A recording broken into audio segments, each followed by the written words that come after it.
Welcome back to my Mythical Meta, your magic podcast that's actually a secret friendship podcast. The magic is really the friends you made along the way, and I am joined by the entire Mythical Meta crew.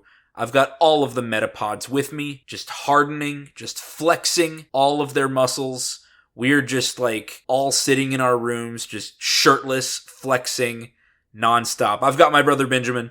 Hello. I've got Derek. Hello. And I'm joined by Randy. Hey, how's it going? The entire crew is flexing. I'm flexing hard. I'm tired. Y'all got those delts. Oh, No, shit, my arms these are muscles. Y'all flabby. flexing those traps. Nope. How about those quads? Nope. I'm more of a glute man. What about those delts? Ooh, Randy. Push up the glutes. So it turns out this is actually a bodybuilding podcast. Yes, guys. Benjamin and Derek are the hosts of a bodybuilding podcast. Everyone is here. What have you guys been up to? Been eating this cookie cake. Tell us about it. Well, I don't know what it said, because I've eaten it so far, but it was a chocolate chip cookie, it seemed like. Had some pink, white, and purple icing. It was good. Had a good time eating it. I love it. Cool. Awesome. Benjamin, what have you been up to? Are you off school yet? Finally, yes. Today was the last day. Cool. It was a teacher work day, but I actually finished everything yesterday, and so very nice. Show up for meeting and then just kind of putz around for a little bit, and then I took everything downtown to set up my office. So Cool. So have you officially decided that schooling is done? So yes, I rejected the contract, and I am now Stop for ever. Got him, Benjamin. Yes. Except as soon as I did that, I got a call. Oh, I got a call this afternoon at my office, saying, "Hey, would you be maybe interested in teaching a dual credit class?" Benjamin, don't. I'm willing to teach the dual credit class. Just go in 1 hour a day and then leave again, without all the From responsibility. scratch? Hell yeah. Okay. So I'll talk about it with them. I don't know. You say without the responsibility. I highly doubt that those high schoolers are not going to still act like high schoolers. Oh, they will still act like high schoolers, absolutely. But I don't mean that responsibility. I mean without without having a classroom or needing to do I don't know. I'm gonna lay down some expectations about. That's right. I will come back. Here's what I need from you, and if they say yes, then great. And if they say no, I'll say, well, I can't do that. It ain't for me. Okay. Very cool. I'm so proud of you. Thanks. Yeah. So I'm now self-employed. So buy dice, people. Randy, what have you been up to? Actually working on one of my New Year's resolutions of trying to lose a little bit of weight. Ooh. I'm down about 10-15 so far. Whoa. Last few weeks. Nice. Congrats. Hell yeah, brother. Yeah, so that's good. Trying to get a little bit leaned up for our trip. Yeah. So, and other than that, it's mostly just going through my Instagram, which is nothing but Japan. Hot single ladies Tips. in your area. No. It's tips and tricks and travel hacks. Yeah. And I'm like, oh man, I've seen these 10 travel hacks 100 times by now. So they're probably good. They're just It's very like, basic. hey, Yeah. don't forget your stuff. Bring your passport. I mean, a lot of them are like, here's 10 phrases to learn. All Yeah. right. My new passport came in, Randy. Oh, nice. I was gonna try to get mine renewed, but then I was like, nah, I'm actually trying to save money. I don't want to spend $120 when I don't have to. Is your passport still good, though? Yeah, it's good until okay. End of August. Ooh, okay. So you're cutting it close then.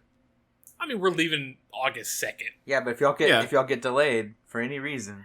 Oh. Darn, I guess I'm just stuck here. Stuck in Japan. Guys. Oh, I guess no. I'm just... Oh, no. How awful.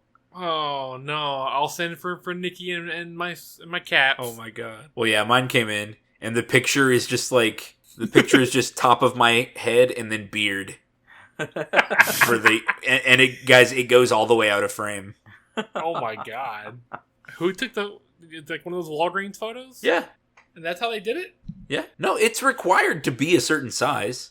Yeah, no, I get that. It's just so it's not like they could zoom out to see the rest of my body or anything.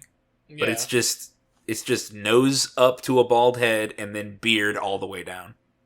It looks so cool.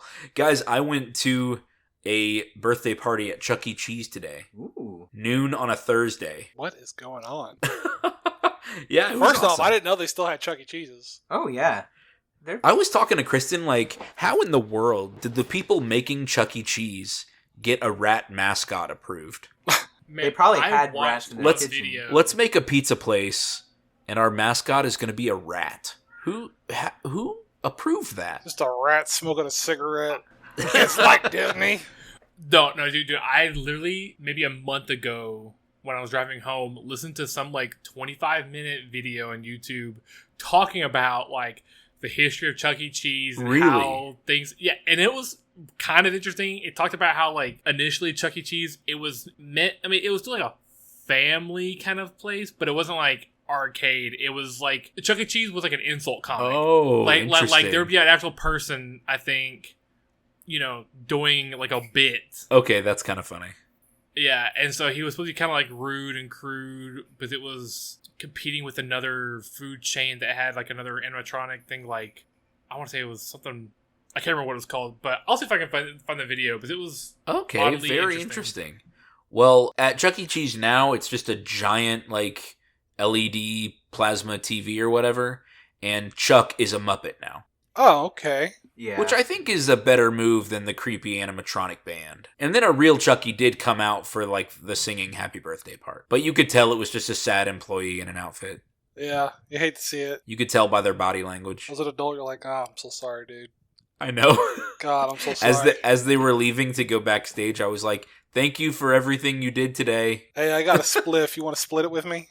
I found it. It was a John Oliver last week tonight. Okay. So it's good. Okay, yeah, I will definitely check that out. Speaking of New Year's resolutions, I think I said it when we did it, but I completed Mass Effect 3 Legendary Edition.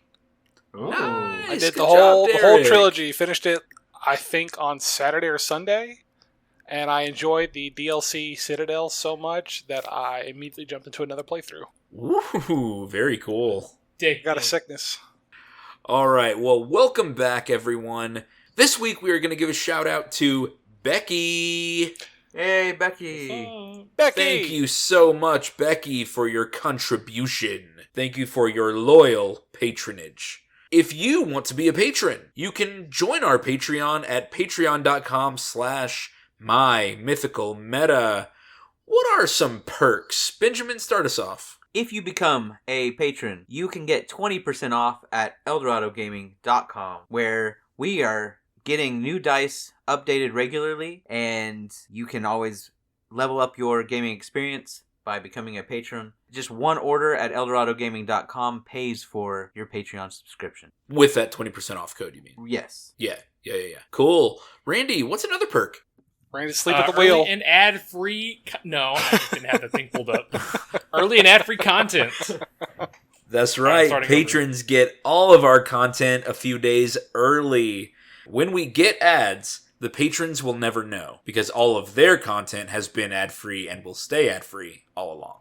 Yep. The rest of you will be punished by capitalism until you give us your capital.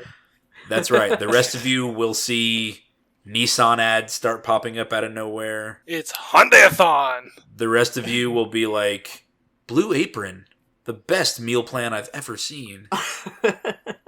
It'll Feeling just depressed? randomly be Try me BetterHelp. being like... No, it'll be me being like, guys, as a bald person, I can't speak enough about the Freedom Razor. Ugh. But our patrons will never see that dark side. You will also get access to the My Mythical Meta Discord server. This is where we are right now, where we record our episodes, and where we occasionally send pictures of our injured children. Benjamin. Yeah, my daughter was hurt earlier, and she bled in one spot, but then spread it everywhere. So, yeah, it looks like it looks like something out of a horror movie. Just a 2-year-old toddler covered in blood. Yeah. That is the cool content that you will get in the My Mythical Meta Discord server. Derek, what's our secret, special, surprise Patreon perk. You guys are going to get stuff that you've never heard before. We're going to give you 10 exciting tips for your trip overseas to Japan. Secret, unheard of. Derek, you have to come up with the tips. Okay, I will. By the end of this episode. No. Okay, fine. No, guys, this is paywall material. I'll give you the first two for free. There we go. Do you have them ready now, or is that an end of the episode? How about I give you one now, Word one of wisdom. later? One Okay, now. one The second now. one's going to be... Guys, to don't subscribe forget so you can your get this. your passport. They won't let you into the country. Secret hack. If you have your passport, you can go anywhere you want in a different country. They can't tell you no. Derek, I think they can tell you no. Well, someone prove it to me.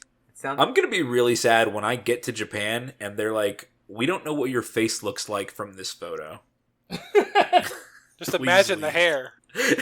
You say, I have diplomatic immunity. Just don't shave your beard before then. I am American. Do you know who my father is? Do you know my God-given unalienable rights to all land on Earth? All right, guys, we've got a great episode in store for you today. Our episode is about when your gaming group gets competitive. When it's not about just all that willy-nilly talk about having a good time together. No, whenever it changes to being about winning, we're going to talk about what can happen to your group. And we all have first-hand experience because, as longtime listeners know, we've been part of the Dorado Ascension Classic. Hello, Commander. I do my killing before breakfast. 7 o'clock. 8 o'clock. I do my killing after breakfast. I know Kung Fu. Come on, stop trying to hit me and hit me. You throw another moon at me, and I'm gonna lose it. Allied to good! Nightmare to you! Yeah, we played the final session of Ascension Classic 1 last weekend. We have been in a competitive meta for about 6 months now. How many official meta sessions did we have? 20. Oh, we had 20 games. 20 games over 1, 2, 3, Was it 4, 6 5? sessions? 5 sessions? Over 5 sessions. So we played 20 games over 5 sessions that were all expressly competitive, where the point of those games was to win, and it didn't matter whose feelings got hurt or what moves you pulled during those games. We have the final results, and we can talk about our Mario Party stars as we go through these points too. In last place, I don't think this will be a surprise to our longtime listeners. In last place, we have Randy with a total of 84 points. Imagine it wasn't you can Randy, say I'm though. last. I may be last in the points, but I feel like I First won in our hearts. That's right. overall. I'm the one that had the least amount of stress from this event, so Yeah. I'm the one that Yeah. didn't let it get to him. Yeah, Randy just glided easy breezy through the Ascension Classic. I said, I'm going to play the decks I want to play. I'm here for fun. Yeah. And he honestly did a great job. Still had some very powerful decks make a great show for him throughout the competition. Randy in last place with 84. In third place, this was a tight race the entire time until the last 2 sessions, I felt like. I am in third place with a total of 107 points, and that included 5 bonus points for playing all of my gift and challenge decks from the last 2 years, which was 4 decks total. So I had 102 with 5 bonus points. In second place, we had Benjamin with a total of 122 points. Benjamin had 10 Mario Party points. Benjamin had the most first place finishes throughout the competition, which was worth 5 points. And then he also played all of his gift and challenge decks, which was also worth 5 points. So Benjamin's score was 122 in first place. That leaves us with Derek. And guys, Derek's point total was only one more than Benjamin's. 123 points. Oof, Insane. it was close. That it became that close of a race. Yeah. Derek scored his last 5 Mario Party points by having the most last place finishes. Ironically, him scoring last, him being targeted for winning, helped him to win. Yeah. Those were the 5 points he needed to get up to 123 over Benjamin's 122. That blows my mind. If I wasn't first, I was last. I was literally last. Guys, that's insane. If we had just played normally, instead of targeting Derek for being the up and away winner, then he would not have won. Yeah, that's... But that's why we did it. Yeah. That's why we did it. To add a little spice, a little surprise to the end. And Derek, why don't you tell us how you were feeling as we were tallying up these Mario Party stars? Oh my god. So the reason why we're calling it Mario Party stars is because in Mario Party, you can play out of your mind, you could be ahead all game, and then when it comes time for the end of the game, they say, wow, Derek's got, 18 stars or something like that. You're only supposed to get like 5 at most. You've got 5 stars and maybe like 400 coins, but here's some random things we decided to keep track of behind the scenes that you had no idea, and they're all totally random. And it's like most times, jumping on one leg, and most times landing on a red spot, and most times losing, and things like that. And I hate that in Mario Party. You can tell us. In Mario Party, I hate Mario Party because of that mechanic, and I never want to play it. But just to be so, and I get it, it's for kids, so it's like, maybe the kid that's been behind can beat their parent with these bonus stars or whatever, or what have you. But here I was thinking I had won, and then we started tallying up all these Mario Party points that I totally forgot about, and I'm like, oh my god, I'm about to lose it all, and I was gonna be real messed up about it. Yeah, y'all. Derek was fuming as we were counting up these Mario Party points, but he still came in and clutched the win, and we're all very proud of him. I'm proud of him. Like the play that Derek turned in this season was absolutely insane. Yep. Just his Elenda and Joda decks by themselves were huge point scorers throughout the entire season. Yeah, they were. It's my opponents that make it competitive. So if you guys weren't meeting the challenge, it wouldn't have been any kind of thing. I would have won. That would have been the end of it. It would have been very fun. Yeah. It was fun. I was thinking I was a little too cocky, I guess, seeing like I thought I had won already, and then it all started crushing down. I already told my wife I had won, so then I'm going to have to go out there and tell her that her husband's a loser. No, you did great. You still won. Honestly, this experience, it was a lot of fun for a lot of things. And I want to talk first about the things that we liked about having a highly competitive meta for these past 6 months. That's the focus of today's episode, is when your group gets competitive, how are things going to change?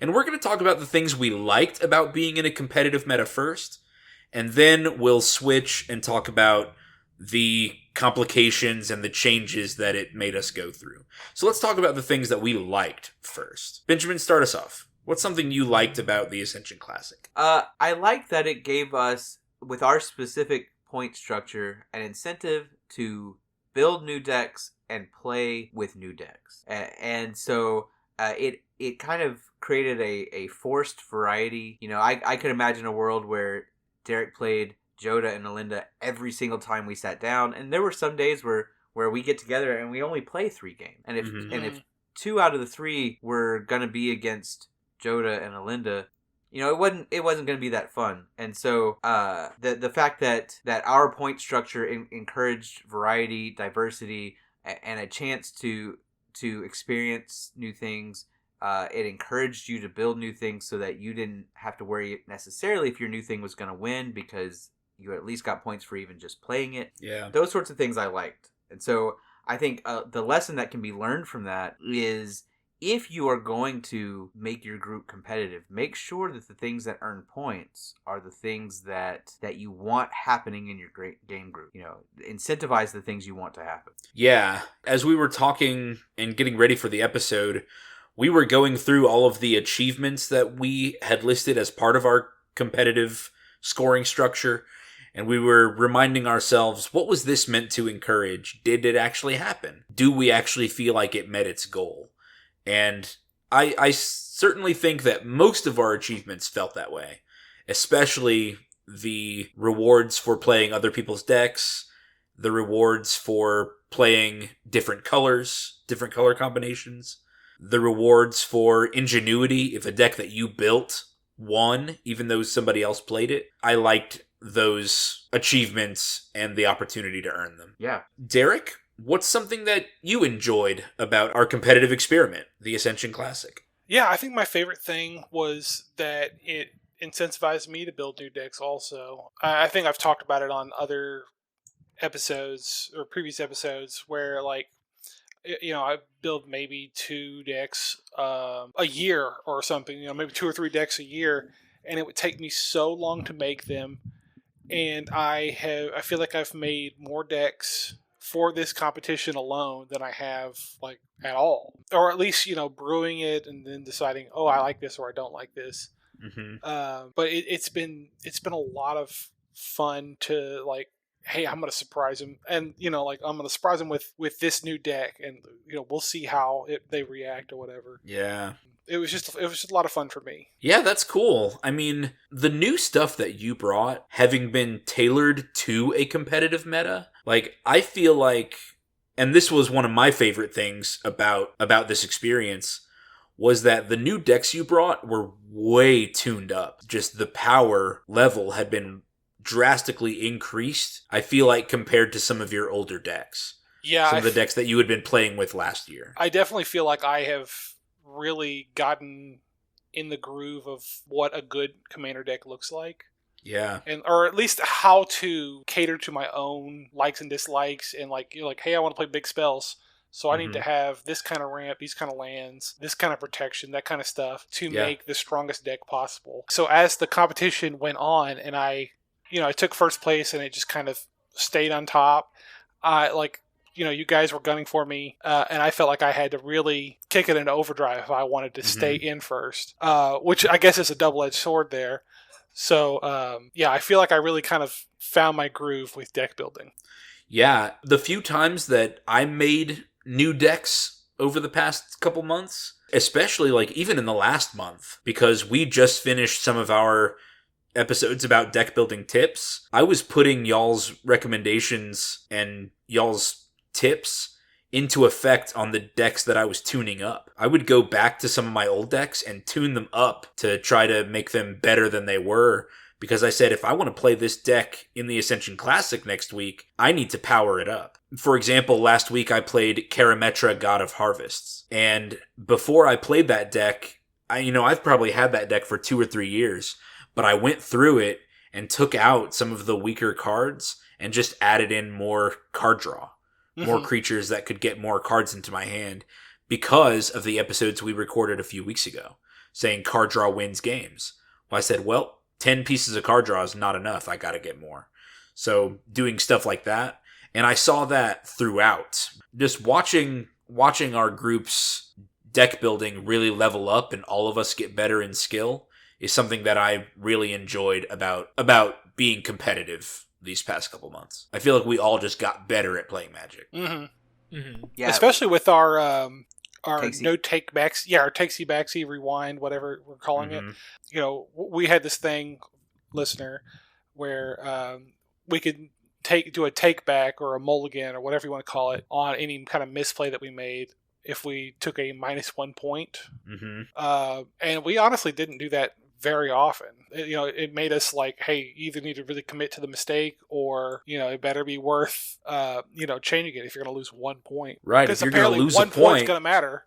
Well, yeah. it did. I was about to say, did y'all like to see who had how many takesies backsies and I know I did one the first day, and I think I did one the second day, and after that I just started owning it and saying I can't afford it.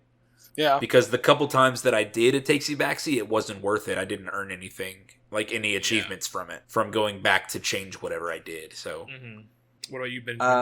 Did one takesy backsy cost? I mean, yes, and I think I might have used it somewhere. I don't remember. Looks like you did a take back on Baloth Barrel.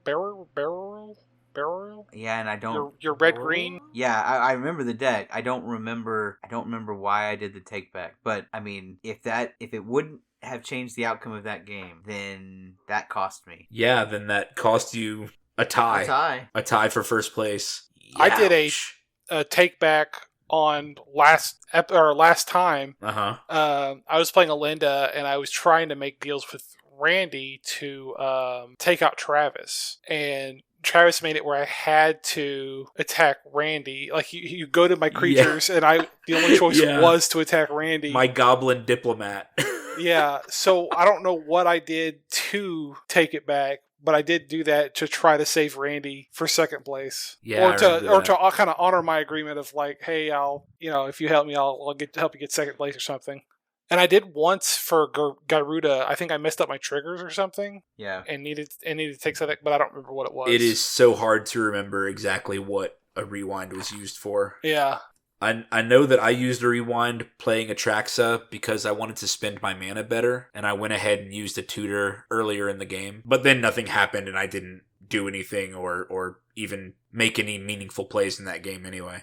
I think Randy's the only one that didn't do a rewind.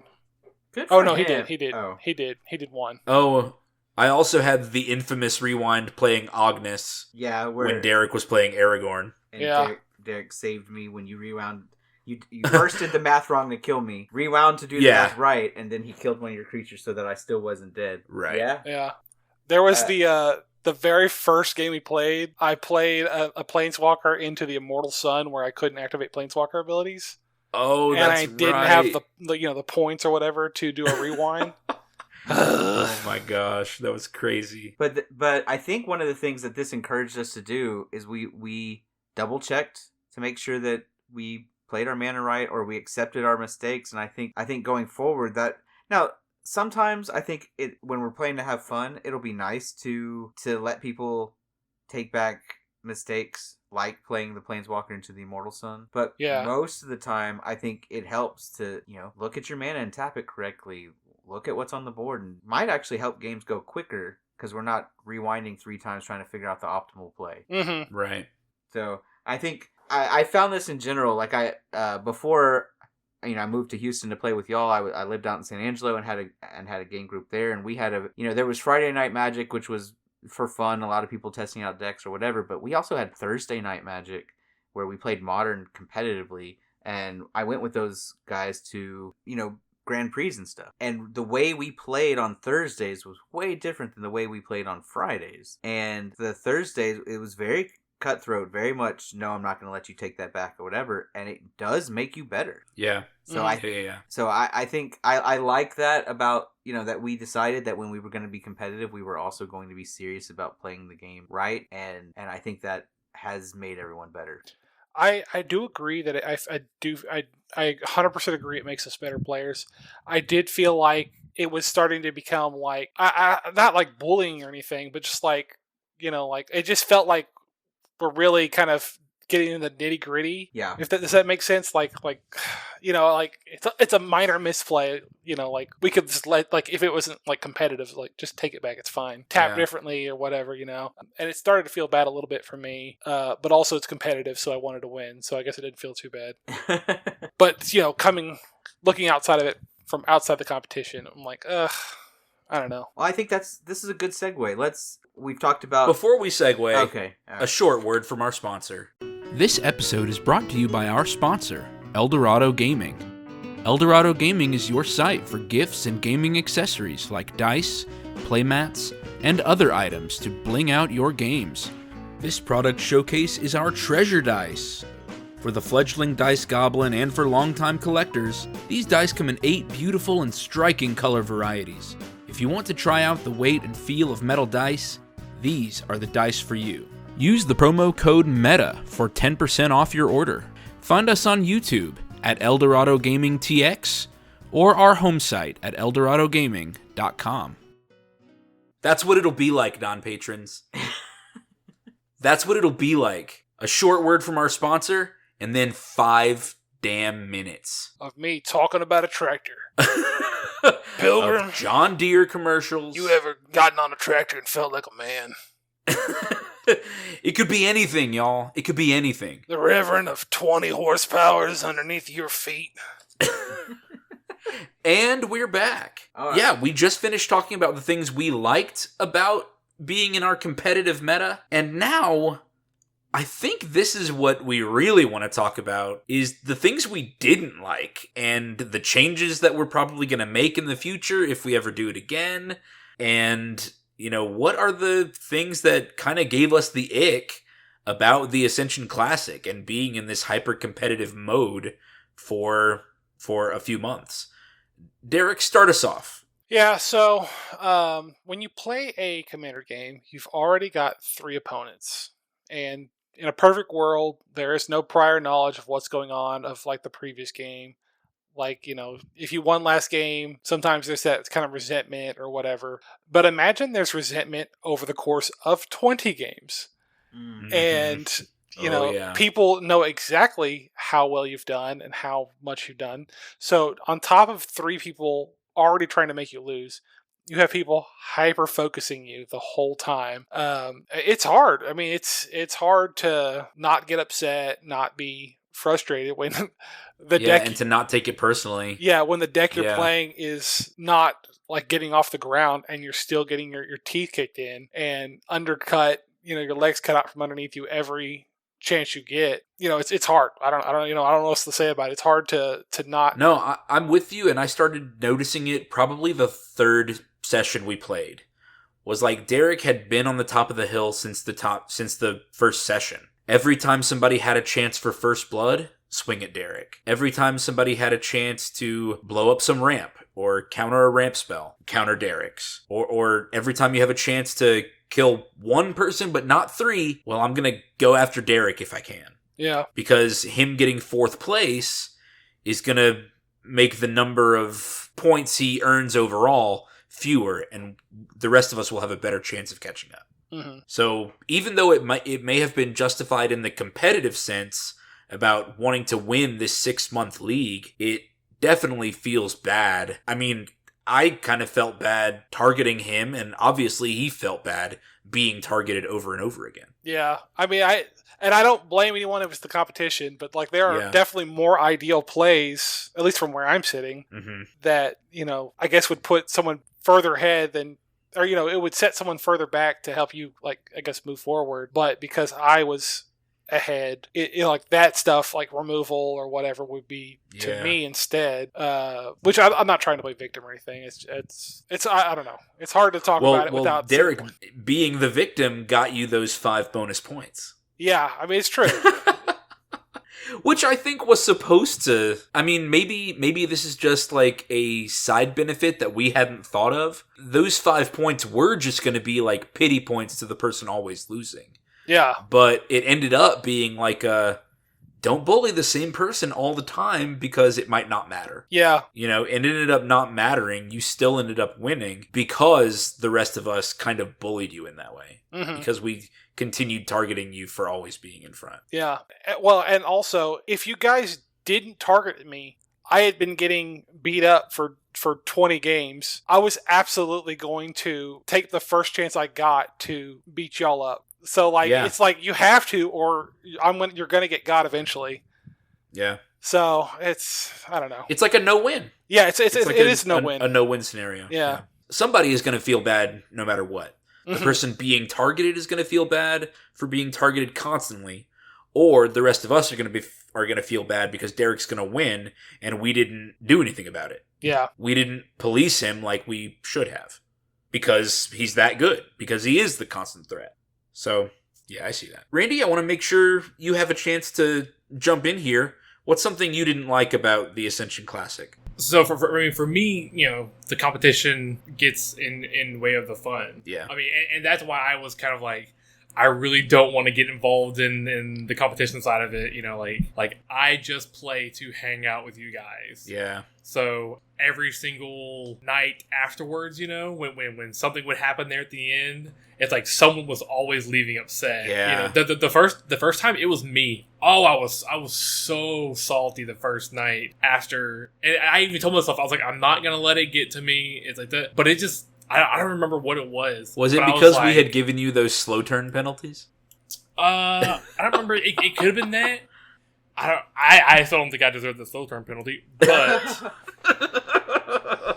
so yeah, it may have been that. I don't remember, but I remember talking to Nikki about it, and I was like, this is some, you know, like some bull. It's not fun. Yeah. And then like the next session, I think Travis was salty after that. Like he did the takesy backsy, and then Derek like countered the thing he was gonna do that he spent a point on. Yeah, and so it was just all, you know, moot in the end. Yep. So the second session it was me. Third session, I think Derek got mad on one of the night, either 3 or 4. It might have been 3. No, I think it was 4. It was 4 because that's the one that you teamed up with Benjamin, or not teamed up. You helped Benjamin to kill. Yeah. Right. Because Derek and I were playing Frodo and Archelaus. Yeah.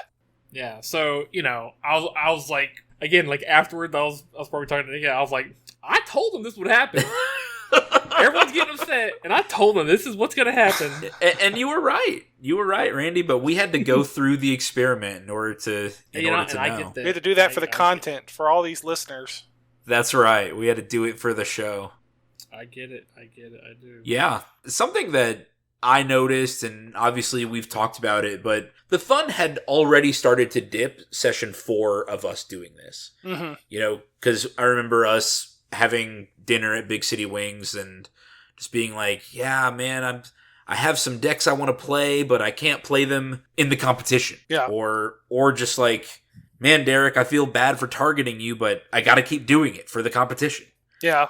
You know, these things had already started coming up. These issues had already started coming up. And the fun had already started to dip. And because it was for points, you know, because the point was to win, we kind of felt like there were some behaviors that we had to keep participating in. Mm-hmm. Yeah.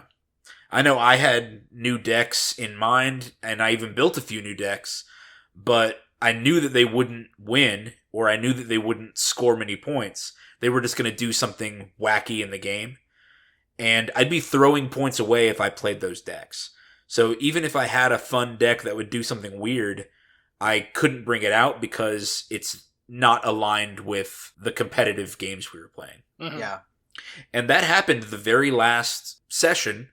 Me and Derek and Randy got a game in before Benjamin showed up, and I had brought in my newest version of a group hug deck using the card Forced Fruition. Forced Fruition says that whenever an opponent plays a card, they have to draw 7 more cards.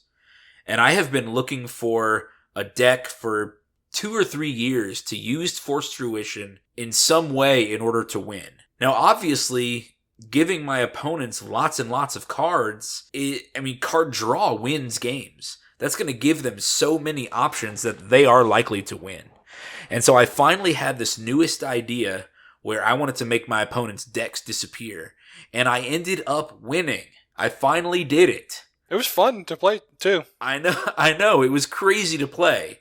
But if I had pulled that card out in the Ascension Classic, 1, I would have had an extra opponent, Benjamin.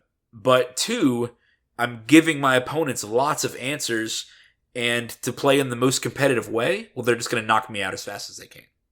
And you're going to give us extra points for and I'm going to give you all extra points. And just any kind of points we want to, you're going to give us the answers to get those points. Exactly. So that was one of the issues for me, is I couldn't just play the decks that I wanted to.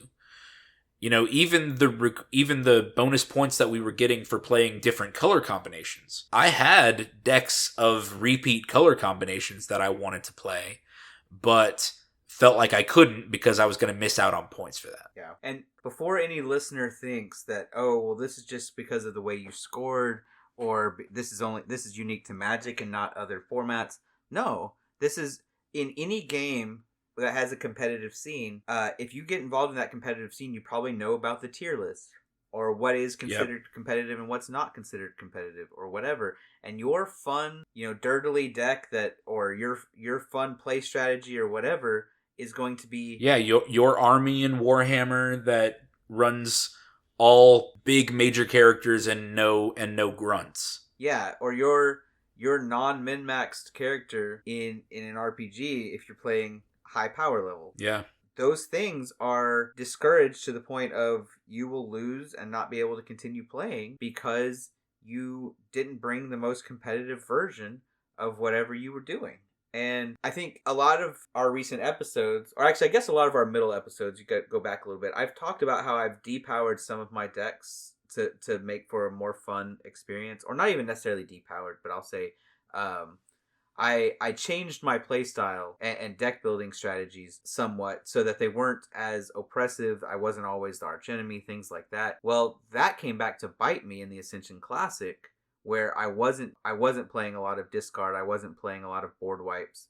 I wasn't playing the things that I used to play to stop my opponents from doing things, and that let them go off more often and earn them points. And it's like, in an environment where you want to have fun first and foremost, competition will naturally get rid of some of the things that you might think are fun. Yeah, competition is going to make it so that only the best strategies rise to the top. Yeah. And so if you have something that you considered fun, but competition reveals that it's not a top strategy, well, you're incentivized to just stop doing that thing because it can't compete at the same level as everything else is, as whatever those top strategies are. Yeah. So another thing that kind of revealed itself that we had made one of the conditions of doing meta games is we had said at the beginning we were only going to do Ascension Classic games when it's the four of us. All four of us. And sometimes we would show up to the shop and have a stranger who also wanted to play. And we realized that we prioritized getting Ascension Classic games in more than helping this stranger get in a few games. Yeah. I think it happened 2 or 3 times where we said, unfortunately, we have a competition going where it's just the four of us. Yeah. And we can't let a stranger in. It felt so, like, I guess, that, hey, we're a podcast about friendship and meeting people and all that stuff. And we're like, actually, you can't play with us right now. Yeah, because we know 5-player variants to Commander. And we've done it before, and it's usually a lot of fun. It's called Pentagram or Star, where there's 5 people, and you want the 2 people opposite you out of the game. And if only those 2 people opposite you are out, you win. We've done that before, and it's lots of fun. But because we were saying, no, we need to get games in so that we can rack up these points, so that we can have this competition, we were actually telling strangers not to play with us. And Derek, you're exactly right. Like, even in those moments, I felt so conflicted, and I just went with what was safe, which was I just want to play with only my friends. Mm-hmm.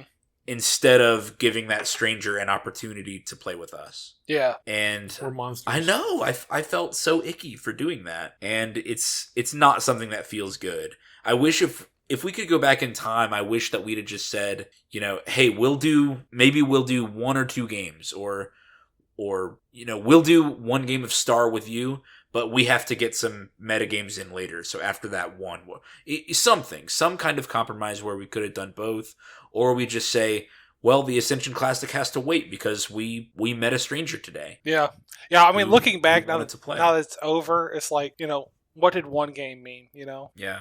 Yeah, I'm with you on that one for sure. Benjamin, any more things you want to add here about things you didn't like about the Ascension Classic? Or how the game changed when we got competitive? Yeah, I kind of want to piggyback on what Randy said, the saltiness. Yeah. And it's come up. We've mentioned it a few times in various episodes, and we've kind of rehashed it here.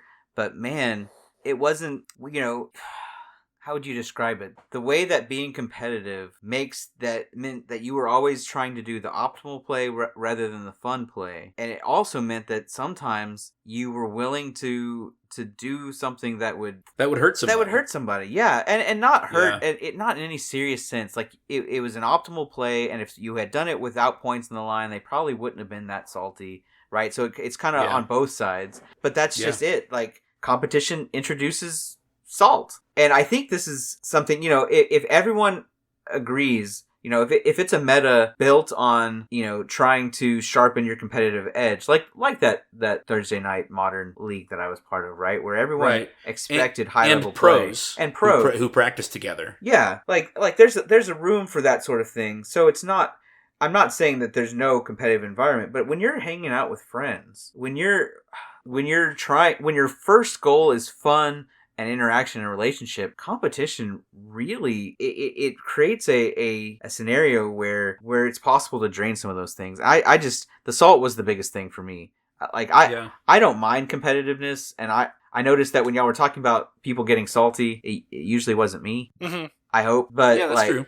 But no, you're right. But I don't like, being put in a situation where I'm worried about making someone else salty. I don't like I don't like making that choice of am I gonna cause someone to have less fun so that I can earn a couple more points, right? Or there were times I got secretly salty because people were changing the way they played to maximize points. So like, well, I could kill you now, or I could wait till next turn and put 3 and make my creatures bigger so I can get another point. And I'm like, or like, we didn't feel free to just scoop and move on to the next game because we gotta let people get their point. Yeah.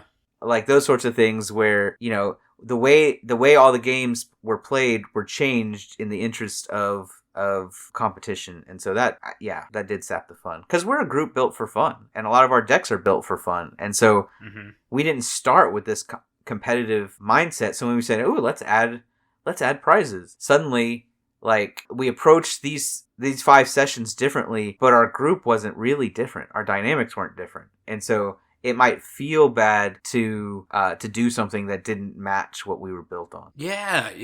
I totally agree. Targeting Derek over and over again is not something that I had ever done in the last, in the big picture of the past 9 years that we've been playing. Yeah. Absolutely. We would never do that. In fact, we would call somebody on, like, we would say, he's been targeted all night, pick someone else. Yeah, but, like, doing this made it so that all of us were almost colluding, being like, we have to make sure that Derek doesn't win this one. Yeah. And that just feels... That turns into the arm race, where I feel like once I have been, 3 people fighting me at once, I have to go to the drawing board and make the strongest deck I can. Yeah. And then that makes it not fun for anyone when I'm, vomiting out 50 spells from Joda or something. Yeah. So it wasn't until this very last session where I said, okay, guys, this is the last session for the Ascension Classic. Whoever has the most points at the end wins, and we are all going to buy them 1 pack of Modern Horizons 3. So that means that 3 packs of Modern Horizons 3 are now introduced as the quote-unquote prize for winning the Ascension Classic. Derek, can you give us a glimpse into your mind about how that changed you? Yeah, I mean, I don't know how to really describe it. I feel like it's like you have a family dog who suddenly snaps and just starts attacking. Like, I don't know. It just, like, once we started saying, like, yeah, we'll play for packs, I'm like, hell yeah. I'm ahead. I'm gonna play Alinda. I'm gonna play Joda. I'm gonna get so many points that they're not gonna be able to catch up with me. The fun doesn't matter anymore. It's getting the points and winning is what matters. To get these 3 packs. Getting $20 worth of packs. Yeah. Over the course of 6 months. At the end of 6 months. It's just like, man, it's just like I just started seeing red. It's like, I want those packs. I want that trophy. I want that whatever, the satisfaction of winning or something. I don't know. Yeah. Or, having like a financial prize on the line, I guess. I don't know. I guess it really, like, I already wanted to win for the satisfaction or whatever, but man, like these 3 packs, I got this card because I beat those guys. It's pretty motivating. Yeah. Because, I mean, Modern Horizons 3, there's a lot of big money cards in those packs. And so to get 3 packs just for winning, that's gotta feel pretty good. Yeah. Yeah. So, I mean, I remember, I think we talked about it, like, hey, let's get together on, like, I think we're on Thursday, talking about let's get together on Saturday. And, or maybe it was Friday. And I remember, like, being anxious the day before. I was like, oh man, I don't know if I'm going to be able to clinch it. To clutch the win, yeah. Yeah, to clutch the win. Like, I just felt like there was so much pressure to get that win. Like, who cares? It's a $6 pack or whatever, or $5 pack. But it was all I could think about. I was anxious, like, oh, Benjamin's probably going to play Orvar. I'm worried because I don't know if I'm going to have anything to do about that. Like, that's just going to be a wash. Yeah, and he did. I shouldn't have been anxious to go have fun and play with friends. Yeah. I think that's a great way to put it. Like, adding those prizes and adding these stakes to our friendship hangout, it just creates this cognitive dissonance. Like, and exactly like you said, being anxious to hang out with your friends, that's not the feeling that anybody wants to have before a friendship hangout. Yeah. Yeah. There was a time I was playing Alinda and Benjamin was playing Zexara. And I think I don't know if you could have killed me, but you could have definitely put me in a place where I was in a bad shape, where I may not have come back. I think maybe you showed me mercy, Benjamin, instead of swinging a bunch of hydras at me or something. Or maybe that wasn't that deck. Maybe it was a different deck. I don't... No, because I won with Zexara, so I don't... It was Mr. Orfeo, that's what it was. Yeah, that's what it was, yeah. And I think you held up blockers or something. I don't know if you were showing mercy or if you were fearful of the crackback, because I don't know if you could have killed me, but I did not show you any mercy about it. And if it wasn't competitive, I was like, hey, you didn't attack me. The door for deals would have been open. Yeah. And that's something that wasn't, I don't think I made any deals with anyone, or no one was willing to make deals with me, I guess is how I should say. Right. During this competition. Yeah. Yeah. We had also noticed as the Classic came to a close that there are certainly changes we would make to the scoring system. Our scores placed a very high emphasis on big creatures and big armies, and people were rewarded way more for those decks than for any other types. And this resulted in some decks being played a lot. For example, a deck that's been mentioned several times tonight, Derek's Elenda the Duskrose deck. We've also mentioned Randy's Goshentai of Life's Origin deck over the past several episodes for how many points that it can score in a game also. It felt like those decks were played disproportionately more, or that those decks would earn a disproportionate amount of points for winning, even though other decks could win also, but not score as many points if they didn't do it in the right way. Mm-hmm. So that's definitely in consideration for something that we would change if we ever decided to repeat this experiment again. Another thing we could also do if we wanted to change this, we do our full day sessions like always, but then we just say, okay, the last game of the night is a league night. And instead of being 20 games long, maybe Ascension Classic 2 is only 5 games long. Ooh. And it only goes up to 30 points. Yeah. Okay. I mean, that could be another way of still having a little bit of competitiveness, a little way to keep our skills sharp while not, completely trashing everything because we said it's not fun. Yeah.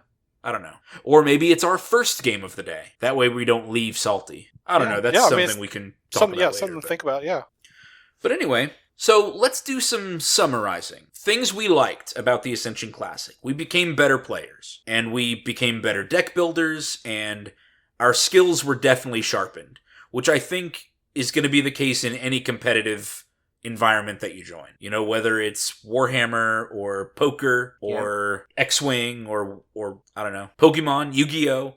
You're going to get better if there are rewards for winning and punishments for losing, because you're going to try that much harder to win and to avoid losing. Like that's just basic psychological conditioning. You know what I mean? Mm-hmm. Yeah.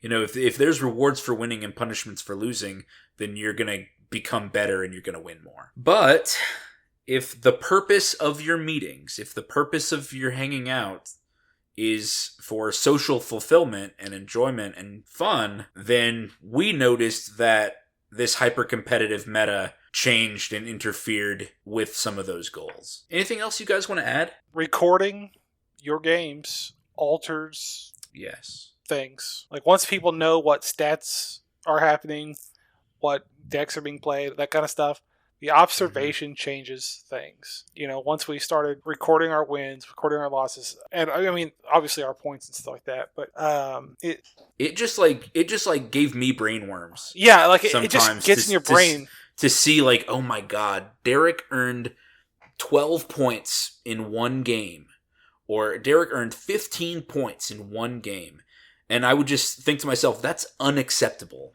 Like, I'd be like, I could win every game for the rest of the night and not get 15 points. Yeah. So, like, and it would get in my head to be like, we have to keep Derek down at all costs. And I think for the rest of the night, Derek would make some comment about like, guys, my thing's not the threat or whatever. And I would just look at him and go, 15 points. Yeah. Yeah. Just as a way to discount whatever he had been saying. Yeah. And Derek, you're totally right that the act of monitoring our points and recording the data is going to change the data. It's going to change the way you play. Mm-hmm. Yeah, I do love collecting data. Huh? What'd you call it, Benjamin? Quantum gaming. Yeah. I do love collecting the data. I love to see what decks are getting played, how many times they've been played, how many times they've won, lost, whatever. I love to see that kind of information, but I wish there was a way to do that without other people knowing, I guess, like some kind of like omniscient observer that can just control these things and I can just look it up at any time. Yeah. Is there any data you guys would like to continue tracking? Even outside of a competitive point tracking? Is there any data that you guys just like to see? I like the commander statistics tab we have, which has our commander, the owner, the deck color, and then it's got statistics of how many times they've been played, how many times they got first, second, third, fourth draws, and then from there you can determine what the win percentage is. I like that, and again, that's going to be one of those things where like now that we know that Joda has 100% win rate. Now it's like, we gotta take down Joda. We gotta kill Joda. Exactly. Whatever. It's gonna change the way we behave after seeing that, though. Yeah. I like the information. I just don't know if there's a way to keep it without it being, like, what am I trying to say?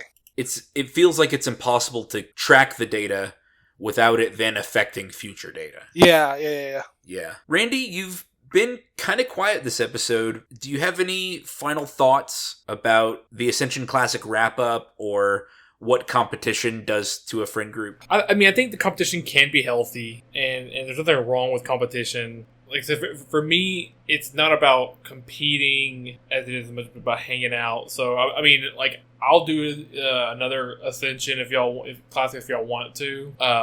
But, I mean, I'm just there to hang out, and it's just, I don't know. I'm just not much in it for the competition. Sure. Yeah. To pick up what Randy said, like after doing the competition and thinking that's what I wanted, I think I just want to get back to having fun again. Yeah.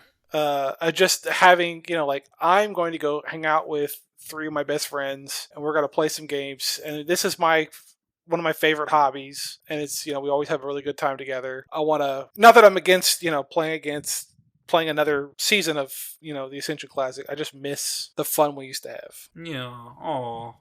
That's really sweet, Derek. I do remember at the beginning you were like so pumped. Yeah. I was like, I want nothing more than this. And now I'm like, ugh, the monkey paw curls one finger. Yeah. Listener, just take what we've said into consideration when you are thinking about adding more competitive elements to your hangouts or to your group. Ask yourself if tracking the data is worth it, if it's going to change any dynamics between you and the other people that you're playing with. Benjamin, give us some words of wisdom to set Ascension Classic 1 into the sunset. We've mentioned how competition changes things, adding points changes things, having prizes changes things, and ultimately, I think the bigger picture here is that what you incentivize is what you will get, or as most people have probably heard it, what you reap is what you sow. So, if you want to achieve something in your gaming group, in your life, in your relationships, at work, make sure that you are putting in what you want to get out of it. If you want good relationships, if you want people to pay attention to you and spend time with you, pay attention to other people. Spend time with them. If you want to incentivize making money, then you have to reward yourself for the types of activities that make money. So not for playing Magic, right? You have to make sure that you put your priorities in the ultimate place where you want your goals to come from. And so I guess what I'm saying here is take a good inventory of your true goals. Don't just sit down and think, well, I want to make $100 this week, or I want to save up for a vacation, but your lifelong goals, because what you incentivize in each moment becomes what you're going to get out of the accumulation of your moment, right? We spent a little bit of time making up a fun game for, hey, this will be something fun to talk about on a podcast and try out. And it affected 6 months of play, 6 months of deck building, 6 months of interactions with our friends from this little bit of incentive that we added to our normal play group. So as you look at the sorts of things that you reward yourself for, the sorts of things that you prioritize, make sure that it's returning to you what you want out of life. Beautiful. Thank you guys for hanging out with us. If you want to contact My Mythical Meta directly with ideas for a show, requests, feedback, questions, Benjamin, where can people contact us through email? You can contact us at mymythicalmeta@gmail.com. Randy, how can people become patrons? They can go to patreon.com/mymythicalmeta. Derek, give us another tip for traveling abroad. Oh man, here's a spicy one. Your tip for Japan, don't tip. They don't do that there. Keep it in your pants. Thank you very much. Listeners, thank you so much for listening and for subscribing and for leaving a 5-star review. I snooped the YouTube analytics. 78% of our viewers are not subscribed. So please click that subscribe button, click that like button, smash that bell icon. And Derek, Randy, Benjamin, thank you guys for being my great friends. Adios. Bye. Goodbye. Farewell. Later. This episode was sponsored by Dorado Gaming. Use the promo code META for 10% off your order. Please like, comment, subscribe, and share. This episode was edited by me, Travis Konishek, and our intro and outro music is by Tyler Heath of the Oh Hellos.